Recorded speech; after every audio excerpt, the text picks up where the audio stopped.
오늘 새벽 남북 실무 접촉이 무사히 타결되면서 다음 달 11일 개성공업지구에서는 남북 차관급 회담이 치러질 것으로 보입니다.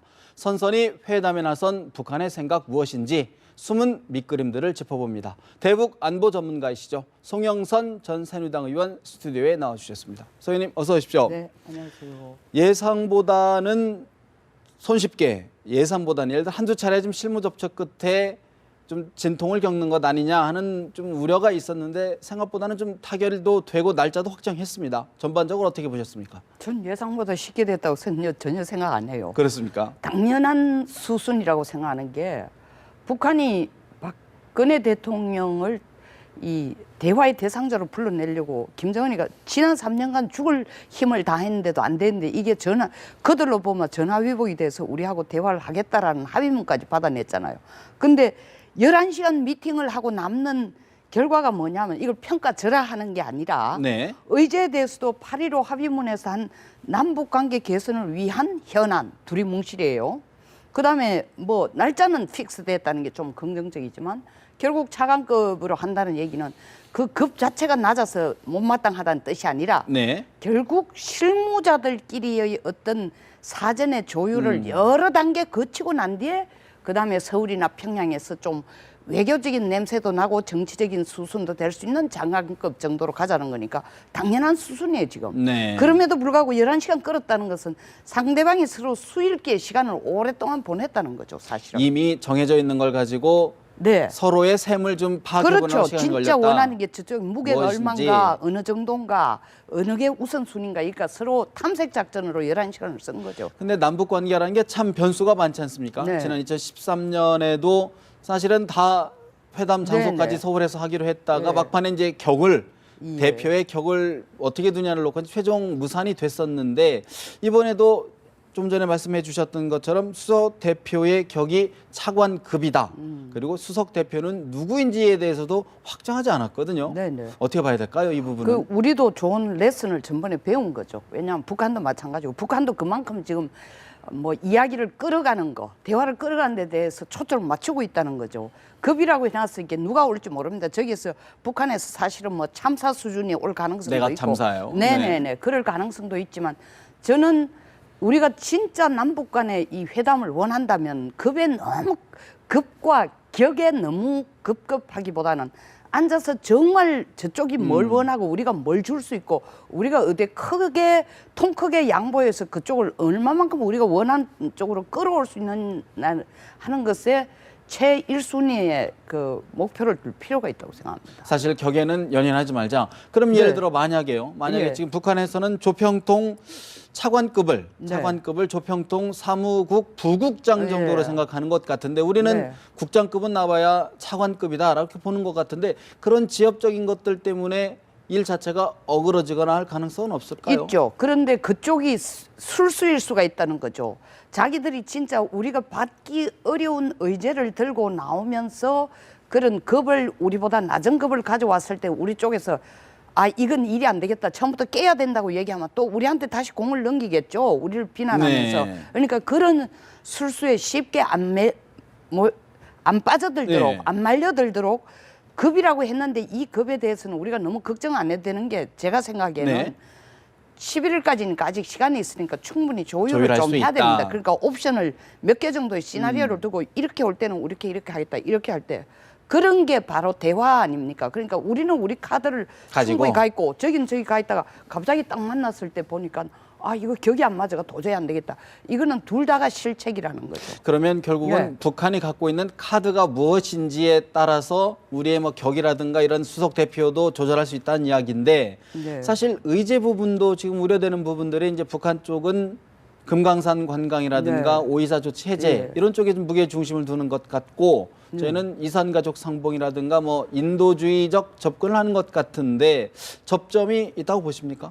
아, 이게 그래서 제가 볼 때 왜 11시간을 끌었냐. 바로 이겁니다. 그러니까 정말 이것은 천리길의 한 걸음에 불과합니다. 지금 결론, 8.15도 우리가 공동 합의문이 출발점이지 결론이 아니었거든요. 마찬가지입니다. 지금 실무회담도 실무회담의 첫걸음이에요. 네. 그러니까 저쪽에서 나올 가능성은 제가 볼 때는 황철을 요번에 보냈는 것 자체가 황철이라는 사람 자신이 조평통에서 오랫동안 남북 경협과 금강산 문제를 다루는 사람이 왔으니까 벌써 우리한테 주는 메시지가? 이 메시지가 이쪽 문제가 우리의 최고의 관심사다라는 것을 지금 찔러준 거거든요. 그럼 우리가 다음에 나갈 때도 그 부분에 대해서 어느 정도 얘기할 수 있는가 아니면 처음부터 그건 받을 수 없는가라는 것을 충분히 우리가 준비를 하고 나가야 된다는 거죠. 사실 금강산 관광 재개라든가 오이사 조치 해제 같은 경우에는 사과 문제가 이제 전제가 돼야 네. 되는데 그러려면 이제 국민적인 어떤 합의라고 할까요? 공감대가 좀 있어야 될 것 같은데 네. 그런 부분들이 성숙돼 있다 이렇게 보십니까? 제가 볼 땐 제일 큰 부분이 그겁니다. 사실은 뭐 금강산 재개 같은 것도 박광자 씨 사건에 대한 최소한 북쪽이 우리가 납득할 수 있는 정도의 사과는 돼야 되는데 그때 공개적으로 사과는 없었습니다. 그래서 그런 부분을 하고 또 저쪽에서는 먼저 포커스를 맞추는 게 지금 금강산과 경협 그다음에 이 오이사 조치 해제에만 포커스를 먼저 자꾸 자기들 네, 밥그릇에 네, 네. 예. 그쪽에만 숟가락을 자꾸 열려고 하고 자기들이 볼 때는 북쪽이 볼 때는 이산가족 문제가 인도적인 문제가 아니고 정치적인 문제로 계산하거든요. 우리는 인도적인 문제니까 그런 부분을 우리가 조금 경제적인 지원을 해주면서도 이산가족 문제를 우리가 원하는 쪽으로 통 크게 북쪽의 양보를 좀 얻어낼 수 있는 방법 이런 것을 좀 제가 볼 때는 총괄적으로 좀 생각을 해 나가가지고 네.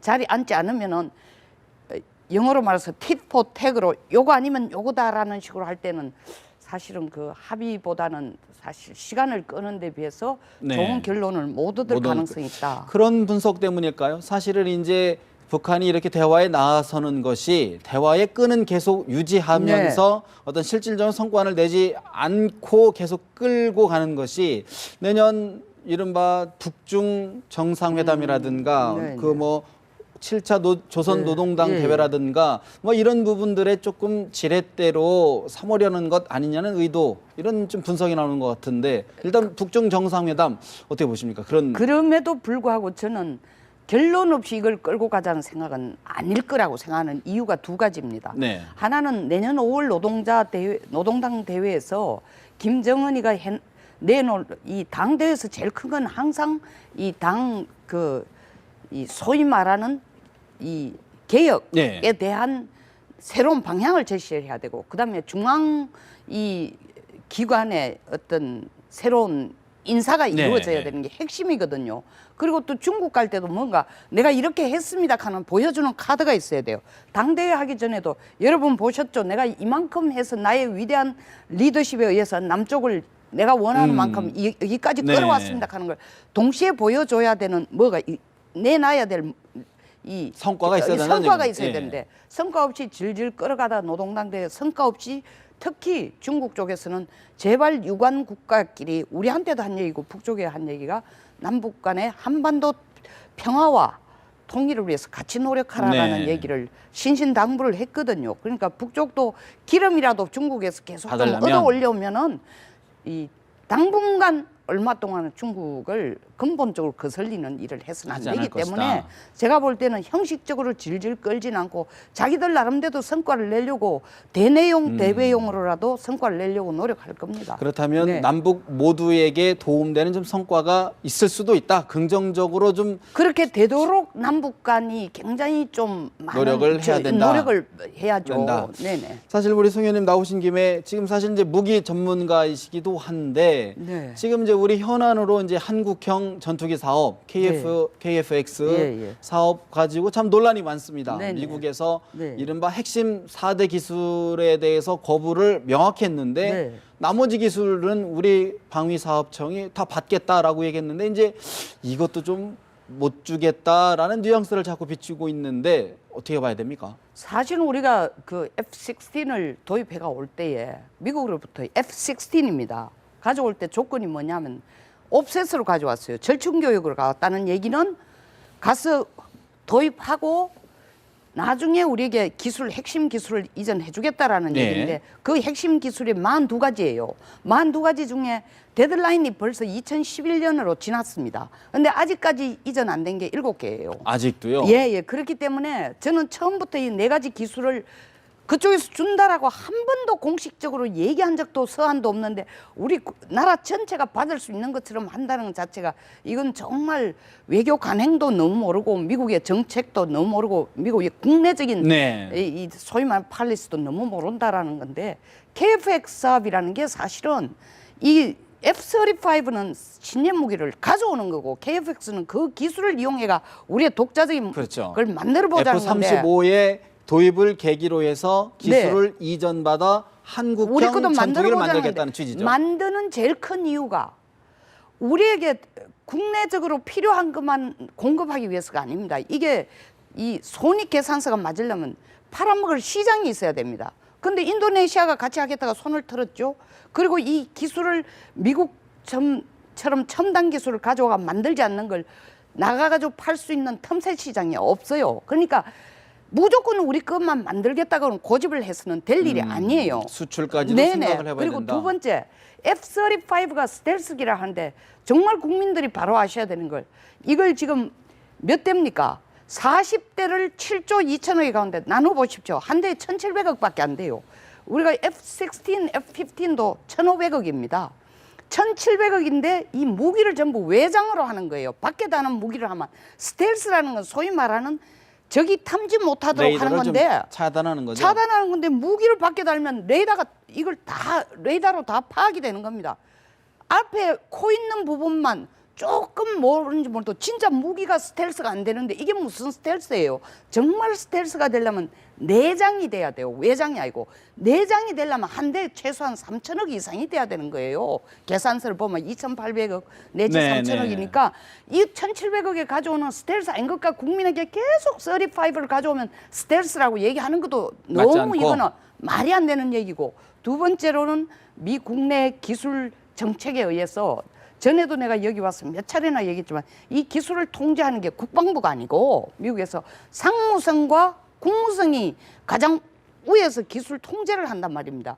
거기에서 안 되는 거 국방부가 해줄 얘기해봐야 수가 안 된다. 없어요. 그러니까 기술을 가져올 수 있는 그런 기종으로 다시 한번 고려를 해봐야 되고 세 번째로는 이 가져오더라도 반드시 기술 이전을 제3국을 통하거나 어떻게 하든지 해서 통합을 할 수 있는 그런 기술이어야 된다. 가져야 지금 된다. F-35를 가져오면 미국에서 핵심 기술 4가지 또 그 부차적인 핵심 기술 21가지를 안 해주면 ADD나 우리 업체에서 만들어가지고 미국에서 가져오는 기체에다 네. 갖다 붙일 수 있다 하는데 그건 맞지 굉장히 않나. 어불성술인 게 신장 수술할 때 신장이 있다고 아무 사람 몸에다가 갖다 붙일 수 없어요. 맞아야 됩니다. 딱 그거와 엄청난 같은 거예요. 기술이 필요한 거죠. 네네. 그렇다면 사실은 이제 짧게 하나만 질문 드리겠습니다. 사실 미국이 기술을 이전을 꺼지는 이유 중에 하나가 첫 번째는 우리 외교가 중국에 좀 경도돼 있는 것 아니냐라는 우려 하나. 또 아까 송 의원님께서 말씀 주셨지만 결국은 우리가 기술을 물려줬더니 그거 한국형 만들어가지고 되팔아가지고 자기 장사하려는 것 아니냐. 이 두 가지 우려가 있는 것 같은데 짧게 어떻게 봐야 됩니까? 그거 첫째, 둘째가 다 중요한 이유가 아닙니다. 미 국내 정책에 이 기술이 못 나가도록 돼 있습니다. 그렇게 되면 안 주는 거예요. 중국과의 경도, 감정적인 부분, 외교적인 수준 있습니다. 그러나 그게 핵심 이유가 아니고 또 두 번째 말씀하시는 그걸 만들어가 딴 데 파는 거 그건 미국의 레귤레이션에서 절대 못 팔도록 딱 해놓습니다. T-50 우크라이나에 우리 못 보냈잖아요. 왜냐하면 로키드 마틴이 가져온 기술이니까. 그러니까 그거는 후차적으로 참 미국에서 통제할 수 있는데 처음부터 미 국내 정책에 의해서 이것은 탑 시크릿 레벨의 기술이니까 우리는 미국의 FMS Foreign Military Sale의 관계의 클래스에 의해서 그 기술을 가져올 수 있는 등급의 국가가 아닙니다. 원천적으로 안 된다. 됩니다. 그렇게 말씀드리는 네네. 그렇다 그러면 지금 짧게 돌파구가 어떻게 찾아야 됩니까? 제가 아까 말씀드린 것처럼 기종을 미국 기종으로 하되 좀 바꾸는 것이 저는 더 빠른 오히려 그게 방법이라서 현실적인 방법이다. 이런 왜냐하면 조언이군요. F-15을 계속 가져왔는데 F-15 SE니까 F-15에서 조금 더 어드밴스드 된 거니까 그래도 개연성이 제일 있다는 거죠. 알겠습니다. 오늘 대북 문제 또 무기 문제도 한번 같이 아울러 들어봤습니다. 오늘 말씀 고맙습니다.